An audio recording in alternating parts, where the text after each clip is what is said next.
People often associate religious Jews with klezmer music, but Orthodox Jews can have a wide range of music that they partake in. Today's guest, Peter Himmelman, garnered his first solo deal on Island Records in 1985 after a video for the song 11th Confession made its way onto regular rotation on MTV. His first release, entitled This Father's Day, was composed for Himmelman's father, David. In the early 90s, he achieved significant alternative radio play with songs including The Woman with the Strength of 1,000 Men from his Strength to Strength release. He was nominated for an Emmy Award in 2002 for his song Best Kind of Answer, which appeared in the CBS series Judging Amy, for which Himmelman also composed the score. He was the composer of the Fox television show Bones through the 4th season.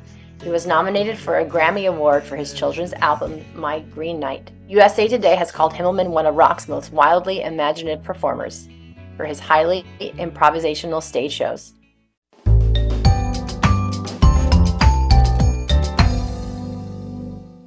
Good morning and welcome to Jew in the City Speaks with your host, Allison Josephs, also known as Jew in the City. We like to break down stereotypes about Orthodox Jews in this organization. Not everybody knows that Jew in the City is actually a nonprofit. And we like to do that in this podcast as well. I think a lot of times people associate sort of traditional Jewish music with klezmer only. There's just sort of like things that are more like tropey or stereotypical. And they don't recognize that Orthodox Jews are musicians and have a wide range of musical backgrounds, and some have become quite successful. Our guest today is a man named Peter Himmelman, who's had a long career and successful career as a musician, and we're going to talk to him today about his new book. Peter, thank you so much for joining us. Thank you, Allison. Thanks for the intro. Yeah, sure. My pleasure. So, I guess give us your background first as a Jew. Where did you grow up? How did you grow up in Jewish? I grew up in St. Louis Park, Minnesota. If anyone of your fans has seen A Serious Man by the Coen brothers, they will know that that's my city. The Coen brothers were from there. And we grew up in a conservative Jewish milieu, which meant in some ways that were I ever to have discussed God in a serious way in my home, it's likely that one of my parents, maybe my mom mostly, would have sought psychological help for me. It just wasn't a thing. And that stands in, distinction to the fact that my grandma spoke Yiddish. She was always in the house. My mother lit Shabbos candles. We'd gone to Israel. I went to Israel when I was 8 years old, which was exactly a year after the 6-Day War. And we kept on going to Israel all the time. So we were very Jewish, although I used to help my mom stud hams with cloves and make her shrimp scampi for her dinner party. So there was that sort of tension.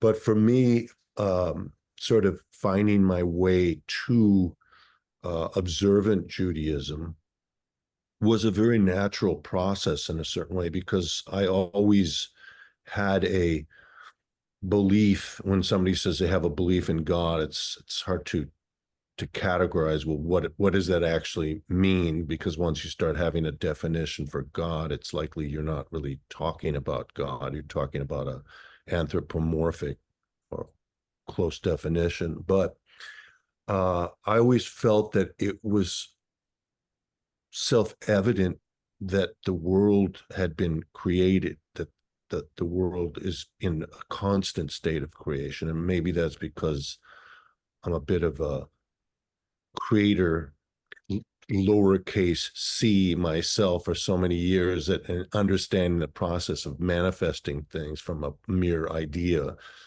It seems implausible to me that everything that we see every day, every moment, every movement of one hand has to be the manifestation of a creator with a large C.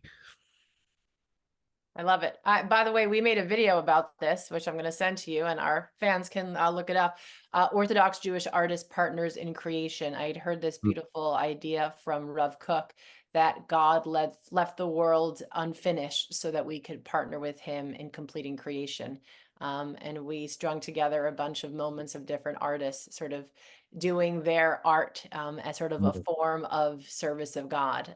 So what you're saying very much speaks to what we tried to convey. And I think that's very true. So what stage of your life? I mean, you seem like a very philosophical person, which isn't surprising. I think a lot of artists are, thinkers and philosophers. What sort of point in your life did you realize that, creation needed a creator and you're also a creator as an artist?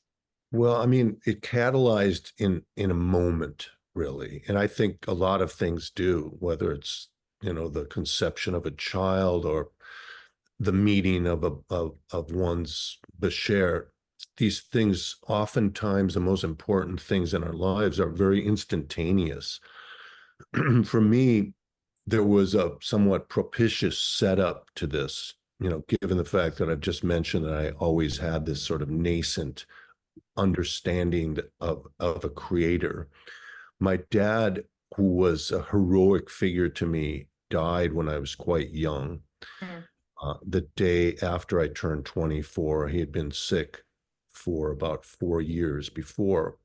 And after he died, that was time for me to sort of move with my band to New York City, which we'd planned to do, but I didn't want to, bail on my dad in his last days. So through that journey, a music producer named Kenny Vance introduced me to Rabbi Simon Jacobson, who has written the book Toward a Meaningful Life and is now a very close friend of mine. This guy, Kenny Vance, he said to me, and I'll try to do his accent. He's from New York. I'm from Minnesota. So, look, Peter, I know a lot of people in this town. He was, by the way, very old. He was sent to review our show, our band show at the Ritz in New York City. We're in our early 20s, and he came back, this old man, and he was reviewing our show. He goes, I don't really know what to tell you about what I saw. He was 40 at the time, so Kenny said that as we began to be friends, he goes, look, I know a lot of people in this town. I used to date Diane Keaton. I know Woody Allen. I've been in his movies. I was a music director for Saturday Night Live, but tonight I'm going to take you to my main connection, a religious Jew in Brooklyn, thinking that I would be somehow averse to that, but I was not averse. And we went to see, it was Simon Jacobson. And Simon was, this is now 36 years ago. Most of your listeners may not have even been zygotes at that time. And I just really liked Simon from the beginning. He was just, I could tell he had like a glint in his eye. He was very funny. My first thought was, how does this big hirsute guy land this beautiful wife? I didn't quite get that at the time. Little did I know it was scholarship that made the difference. So Simon started talking to us, Kenny and I, and about Jewish things, and the conversation ensued. It got more complex, and I'm getting to the catalytic moment in a second. Kenny was old, so he got tired. He left around 11:30. Simon kept talking to me, and I grew to become very close with him during that one conversation. I felt at liberty to speak my mind. And I said, well, what's the deal with all these pictures of the Rebbe on the wall? And they seem a little culty to me. And Simon, nonplussed, he says, look, to me, this is like a inspiring grandfather. That's why I have the pictures on the wall. I'm like, makes sense. Then he started talking to me about a tzaddik.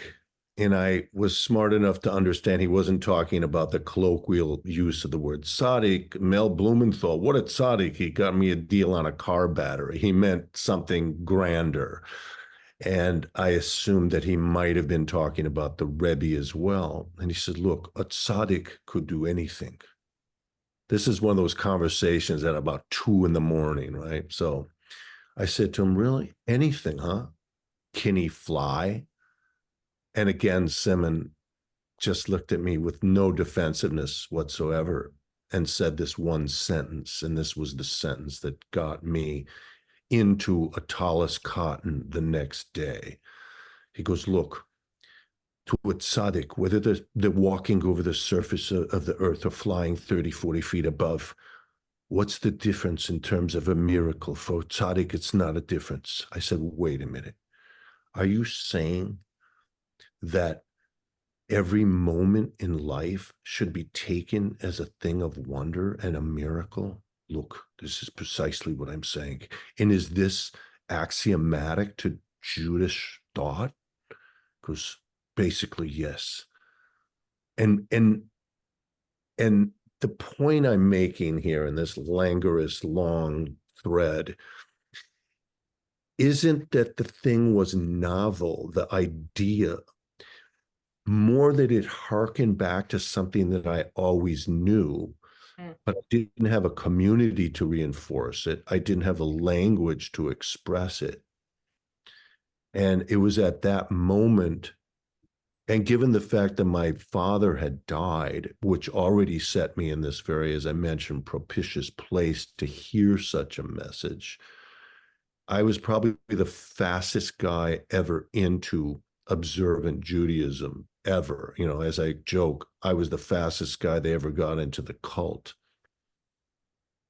Well, what I love about this story is that it was a truth that you knew that you didn't know was part of your own truth. And there is that, medrash that the fetus is being taught Torah while, in the womb, and that right before the baby comes out, the angel touches the lip and the Torah is forgotten. But when we learn Torah in this world, parts of it will feel familiar. And so that's what I'm reminded here. I'll tell you a neat story of a reader that we came across years ago with a little bit something similar. She said to me, I'm technically Jewish through my grandmother, but she converted to Catholicism through the racial laws in Italy. And I don't really like her or my mother very much. So kind of like, why is Jewishness through the mother? And I explained for genetic purposes, so we can prove that this is your lineage. And I told her the story about the angel. And she said, that's really fascinating that you shared this, because I went to Catholic school. And the first time that we learned an entire section of the Old Testament, my teacher said to me, you must have learned this somewhere before. So I think there are these moments where Torah just feels familiar or sort of connected to what we know. So it sounds like it didn't take too much to sort of draw you in. It sounds like your soul was sort of already there, and then you understood that this is where it comes from. So that's really beautiful. So let's talk about your career now. You are an award-winning singer, songwriter, musician. You have composed, music for television. You've been nominated for Grammy. How has your Jewishness sort of impacted your career? Give us sort of like the career overview, some of the highlights, and then, any moments where you were able to work around a thing, any moments where you couldn't do a thing because of Shabbos or Yom Tov? Yeah. First of all, I'm going to go back for 1 second to what we were talking about before and then move into this idea of recalling something that moved you into a new direction. I just want to make the point that, at least for me and many people that I've, observed or spoken to, the moment is never a one-time thing. It has to be recaptured every day, and it's very difficult to do. It's not like the moment of inspiration is going to change your life forever. It was just a beginning point. You have to find that beginning point over and over. So for me, I got signed to Island Records just before I had met Simon Jacobson, to give you a little chronology there. And it was a huge deal for me. It was a big record deal. It was the kind of goal that I'd always wanted to achieve. I mean, it was something phenomenal at the time. And I was on MTV. I was, my videos were playing and we were touring. I was offered a tour with Sting. And around this time, I came up to our was the president of the record company, this Italian guy named Lou Maglia, who was a fantastic person. He died, several years ago. And he was such a champion of mine. And I told him one day in a meeting, I came, to his office in the Village in New York. I said, Lou, I'm starting to keep this thing called Shabbos. And Lou had been around a lot of Jews, and he'd heard of Shabbos. He laughed, and I won't use the invective that he used at the time. He goes, Shabbos, Shabbos. He thought I was literally kidding. And I said, I'm not really kidding. And then we got into a kind of a theological discussion. And when he realized that I was serious about it, he became a huge supporter of mine, which was almost impossible to do. So when I was turning down these tours, one, was proposed with Sting. We did another with Joe Cocker and Greg Allman, the ones that were in the summer, so I could play on Saturday night. He kept supporting me in this, and everybody along the way was supportive. I never found people looking askance at me because I was into it. It was real, and it has remained real. What it did for my career, it absolutely slowed it down, but not Judaism per se. Like Judaism wrecked my career. When my first child, who's now 35, I think, Isaac is his name, was born, I was on the road for 230 days. Hmm.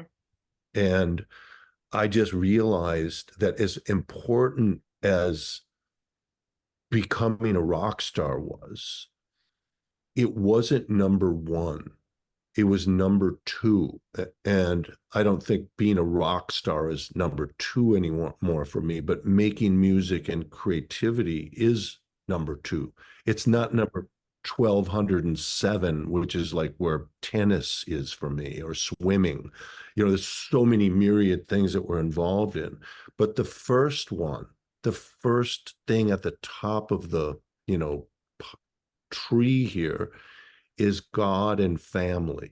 It sounds like something from like some Old Testament person, God and family and country. Can I tell you, what I like about this is that women usually get the work-life balance question about managing it all, and it rarely goes to the men. And I would say that Orthodox men have been sort of framed in media as misogynist and, not helpful, not good, and to see you prioritizing family like this, I mean, I think it's right and good. And I think for all the people that have success in their career and not much else to consider, they're lacking something. They're lacking something foundational. So yeah, maybe our society would sort of associate you with something old-fashioned or sort of, freaky deaky, but to me, it sounds good and I nice. hope they do. I mean, I'm definitely old-fashioned. I mean, it's like, I play with all sorts of different musicians. My group of friends that I grew up with, I still play with. They're amazing musicians. They're some of my best friends. I play with musicians from all over the country, all over the world, different creeds, different hues, different backgrounds. And we talk about this stuff all the time.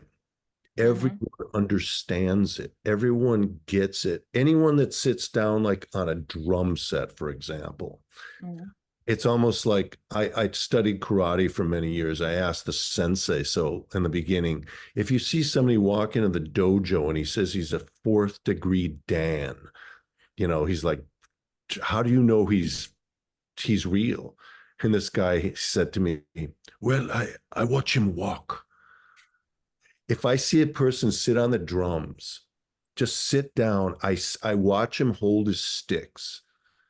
I watch something in him, and I already can assess.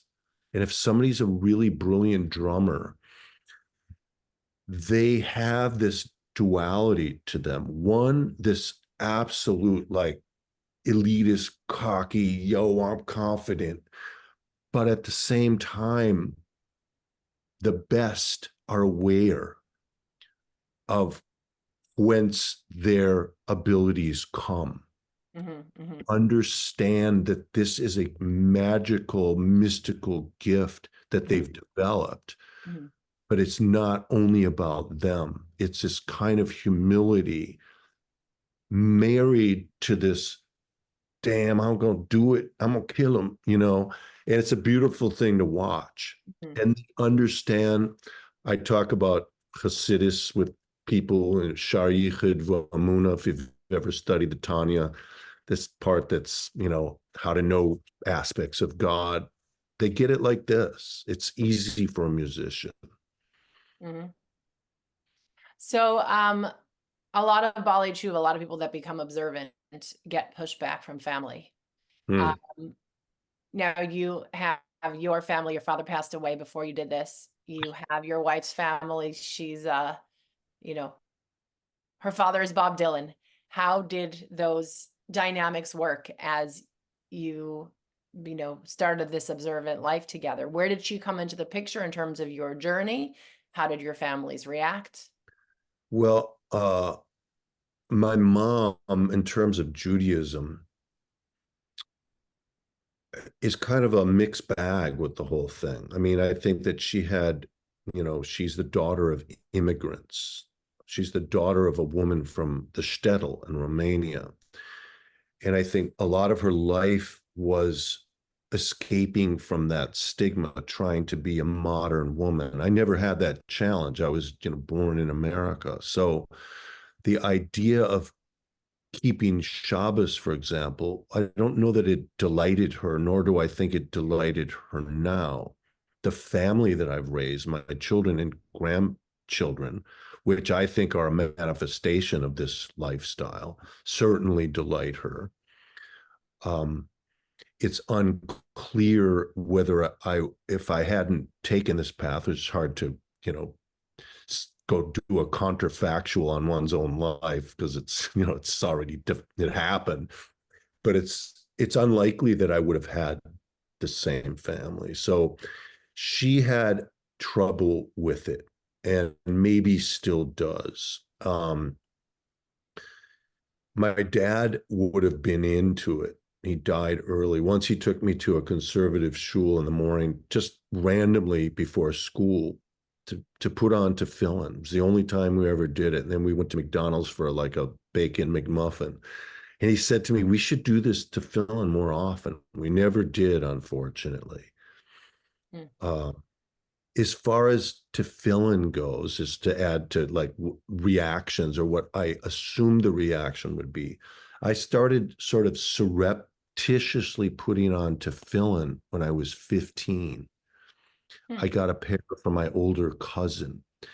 And I used to smoke pot, if that's allowable to say, in the bathroom in our basement when I was 15. I would blow out the pot through the window well in the backyard. And that's where I would put on the tefillin because it was so weird. This is where I thought somebody's going to take me to like a psychologist. What's Peter doing? Tefillin. It was really my thought. It's just too weird.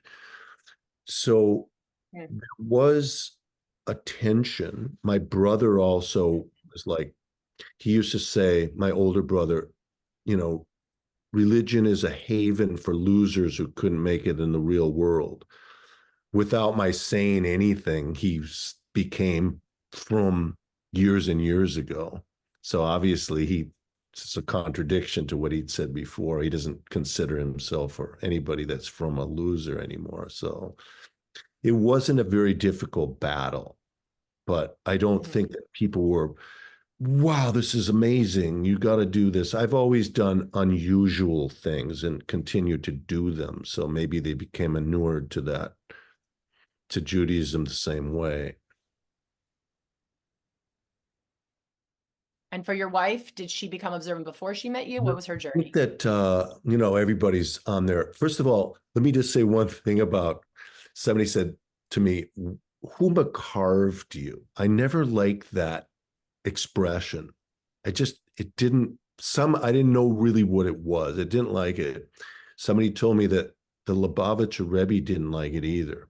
In other words, who's to say you're far and I'm close? Who's to judge? Who's and and to say that I became observant, I don't know, I don't believe you meant anything wrong about it at all. I aspire towards observance because I don't think it's a static thing. If you would have been in my mind while I was davening, 20 minutes ago, you would have seen a guy who was just like racing through it and grasping for any kind of meaning at all. If there was 0.0001% of that davening that had anything to do with connecting to God, it was a miracle. It's more about not being frum per se, but aspiring towards seeing the miraculous at every moment, which is so difficult. It was called Let Me Out, Unlock Your Creative Mind and Bring Your Ideas to Life. It was about how a person makes manifest his or her idea in the world, and why most of us just have an idea and it just falls into the shower, when we're shampooing our hair or our shadels if we wear them. This book started out as a sequel to that, and it took me about 5 years in 2 iterations of 2 separate books. And I kept thinking, none of it feels right to me. And I was working with an editor at the time to kind of help me think it through. She's a brilliant person, happens to be a religious Catholic, which I found out later. And while that second iteration was coming to the end, I sent her a piece, and the piece, a little 1,200 word piece, it was called Suspended by No String, which became later the title of this current book. Mm-hmm. And I said, Barbara, maybe we can shoehorn this piece into the book that we've been working on, the sequel to Creativity. It took her 2 weeks to get back to me. She said, I hesitate to say this because you may interpret it as bad news, but if you have more like this, I suggest you shelve everything you're working on and write an entirely new book. And it was such a liberating thing for her to say that. Because in some ways, the book, which became Suspended by No String, was like writing songs for me. Mm-hmm. And the gist of the book is called, hopefully the subtitle will help listeners understand what the book is about. It's called Suspended by No String, which kind of denotes, without sharing too much, the miracle of just the earth floating around in space. It's nothing we ever think about. Suspended by No String, a songwriter's reflections on faith, aliveness, and wonder.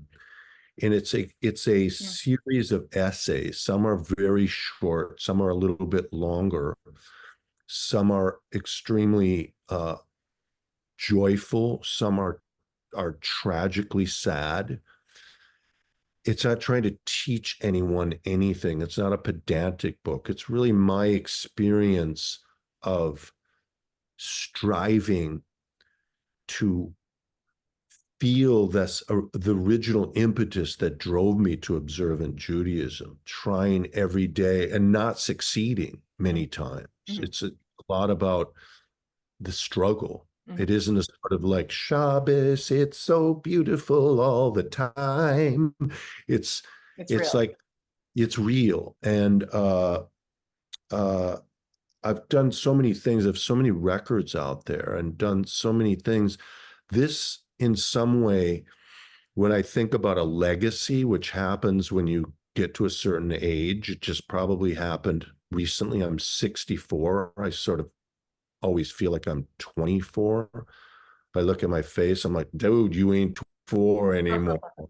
But it's something that I really just feel is so much about what I want to say to the world. While my songs are sort of opaque expressions of this is a little more clarity around it.